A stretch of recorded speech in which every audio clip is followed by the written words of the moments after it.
Hello guys, আসসালামু আলাইকুম। কেমন আছেন সবাই? আশা করি ভালো আছেন। আজকে আমি বুটের ডালের হালুয়া বানাবো।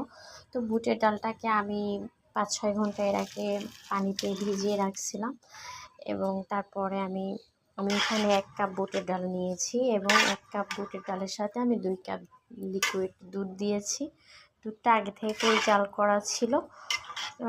আপনারাও একটু জাল করা যে দুধটা সেটাই দেওয়ার চেষ্টা করবেন এবং এটাকে আমি দুধ দিয়ে পুরোটা একদম সিদ্ধ করে সময় না থাকে। অনেক সময় আমাদের ভুল হয়ে যায়, 5-6 ঘন্টা মানে ভিজিয়ে রাখার সময় থাকে না, তখন সেক্ষেত্রে আপনারা ফুটন্ত গরম পানির মধ্যে ভিজিয়ে রাখতে পারবেন। এবং আমি এটাকে ব্লেন্ড করে নিয়েছি। তারপরে এখানে ঘি, তেজপাতা, সামান্য একটু দুধ এবং গুঁড়া দুধও অ্যাড করতে পারেন এবং চিনি, সামান্য একটু লবণ দিয়ে এটাকে আমি তৈরি করে ফেলেছি হালুয়া। বুঝতেই পারছেন কীরকম হয়েছে, আপনারা বাসায় ট্রাই করতে পারেন।